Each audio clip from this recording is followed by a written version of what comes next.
On November 1st, 1396, St. Paul's Cathedral in London was alive with hundreds of flickering candles lighting up the tall Gothic windows. The deep sound of the organ filled the space as a royal procession slowly made its way down the central aisle. But this wasn't just any ceremony. It was the wedding of 6-year-old Isabel of France. Isabel, Europe's youngest princess, walked timidly toward the altar where King Richard II of England, a 29-year-old man, waited. He was dressed in rich golden silk that trailed on the stone floor. The little girl struggled to hold the weight of her tiny crown. Soon, she would be declared Queen of England, sealing a political alliance that would shape the futures of both nations. How did such a young child become the centerpiece of such serious medieval diplomacy? To understand Isabel's story, we need to go back to 14th century France, a time overshadowed by royal madness. Isabel was born on November 9th, 1389, at the Louvre Palace, the daughter of King Charles V and Queen Isabel of Bavaria.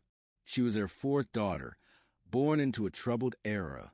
Her father, Charles V, was known as Charles the Mad because he suffered from severe bouts of insanity starting in his mid-20s.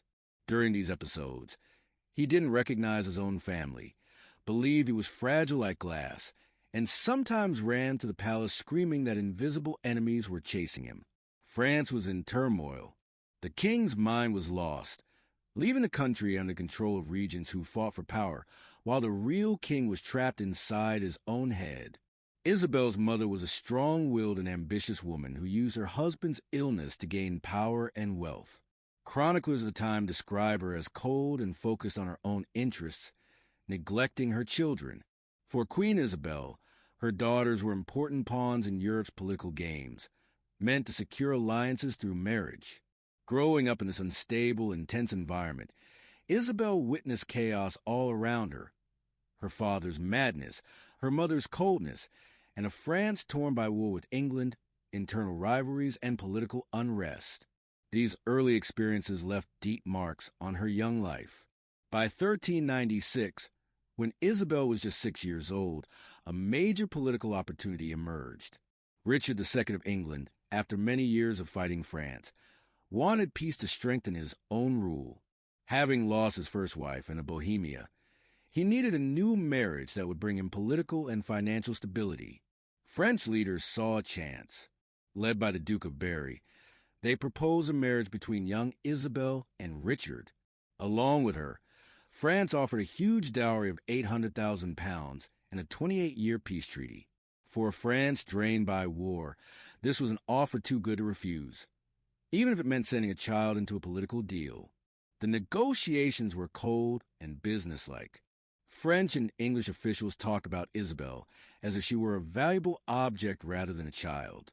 Some English advisors worried she was too young and suggested waiting until she was 12, the usual age for marriage at the time.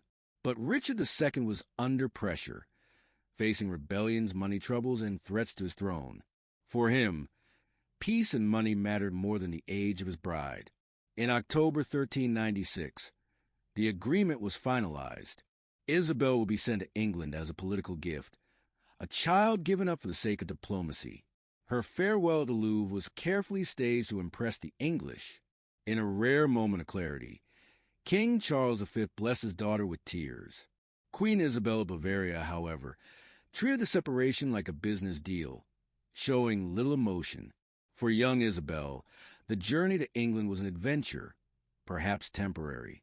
She took only a few toys, her favorite dolls, and a small pet dog for comfort. She traveled with a large French retinue, including nobles, servants, and guards assigned to protect this precious cargo. The trip from Calais to London lasted several weeks and was marked by grand celebrations in every English town they passed. Local leaders competed to host the most impressive receptions for the future queen. But Isabel, overwhelmed and exhausted by the pomp, often cried and asked to go home. In London, Richard II prepared a wedding that would outshine all others of the time. St. Paul's Cathedral was decorated with French and English fabrics woven together, symbolizing the union of the two kingdoms. Thousands of candles brought from France lit the church, and choirs sang in Latin and French. This ceremony was more than a wedding. It was a public display showing the world that England had achieved peace through diplomacy. Richard II, at 29, was known as one of Europe's most cultured men and a lover of the arts. He had loved his first wife deeply and felt uncomfortable marrying a child, but the demands of politics outweighed personal feelings. During the ceremony, Isabel stayed quiet, clearly overwhelmed by the grand setting. The Archbishop of Canterbury had to kneel just to slip the wedding ring onto her tiny finger. She looked around nervously, searching for familiar faces that were no longer there. When she was declared Queen of England, she showed no happiness, only confusion and growing fear. At first, Isabel's youth gave her some protection at the English court. Richard II, to his credit, treated her more like a daughter than a wife. He arranged for French tutors, let her keep her native customs, and made sure she was raised with the respect due to royalty. Isabel was given her own apartments at Westminster Palace, a manor house, and servants dedicated to her care. But this fragile peace in her life didn't last. In September 1399, Richard II was overthrown by Henry Bolingbroke and later died in captivity. Isabel, only 10 years old, became a widow without ever truly being a wife. Richard's death left a tricky situation for England. Isabel was still the legitimate queen, but their marriage had never been consummated, and she had no children. To make matters worse, the large dowry promised with her marriage had already been spent. Sending her back to France would mean returning money that was gone. Henry IV, the new English king, wanted to keep Isabel as a valuable political asset. He held her in comfortable captivity at Havering Castle, where she spent 3 years trying to win her freedom. Letters she wrote to her family show a young girl forced to grow up fast. In one letter to her father, she wrote through tears, explaining how she was kept prisoner, far from everything she loved, with no hope of returning home. Eventually, her pleas reached Charles V during a rare moment of clarity, and in 1401, after long talks between England and France, Isabel was allowed to return. But the little girl who left Paris at 6 had become a 12-year-old prematurely aged by hardship. Her return to the Louvre didn't bring the happiness she might have hoped for. France was still chaotic, and her family received her more as a political burden than a beloved daughter. Isabel's difficult story didn't end there. At 16, her mother arranged a second marriage to Charles of Orleans, a young French noble and poet. This time, Isabel found something she had been denied as a child, a marriage based on real affection. Charles was thoughtful and truly loved her. Together, they shared a happiness rooted in art, poetry, and genuine care. Sadly, this happiness was short-lived. In 1407, Charles was captured by the English at the Battle of Agincourt and spent 25 years as a prisoner. Isabel was once again a widow, left alone and dependent on her family. Life had taken from her twice the chance to love and be loved. In the years that followed, Isabel lived quietly at the French court, dedicated herself to charity and the arts. Her experience as England's child queen gave her a unique understanding of politics, which she used quietly to advise others in the royal family.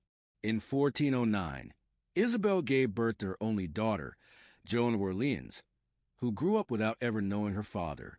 Motherhood brought Isabel some comfort, but also the painful realization that her daughter's future would likely be shaped by the same political forces that shaped hers. Isabel of France died later that year at just 20 years old, from complications after childbirth. Her life had been dominated by others' political needs. Sacrificed as a child in a diplomatic marriage, widowed at 10, imprisoned at 12, married again at 16 for political reasons, and a practical widow by 18. Her death barely caught the attention of chroniclers, a stark contrast to the grandeur that had marked her first wedding. Isabel had fulfilled her role as a political pawn, producing an heir and sealing alliances, but she never got to live for herself. Her story raises important questions about the role of women in medieval politics and the human cost of royal diplomacy. It shows how noble children, especially girls, were treated as property to be traded between kingdoms. with their lives controlled by the ambitions of their parents and husbands.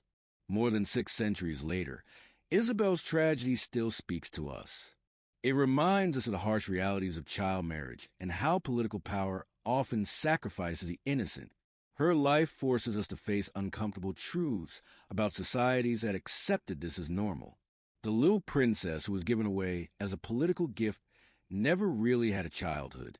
From age 6, she carried responsibilities meant for adults, paying a heavy price for a temporary peace between enemy nations.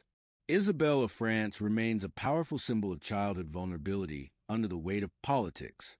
Her story reminds us that behind every royal alliance or political treaty, there are often children whose lives were chained forever to serve the ambitions of the powerful. The girl who became queen at 6 paid the ultimate price for peace between France and England, losing her own happiness and, in the end, her life. Isabel of France's story is a haunting reminder of the human cost behind royal power and politics. From a child bride to a widowed queen before her teens, her life was shaped by forces far beyond her control. She lived not for herself, but as a tool in a Game of Thrones, her innocence sacrificed for peace and alliances. Yet, despite the pain and loss, Isabel's quiet strength and resilience shine through history. Her journey invites us to reflect on how society values, and often overlooks, the lives of the vulnerable caught in political struggles. Remembering Isabel helps us honor those lost voices and challenges us to build a world where no child's future is traded for power or profit.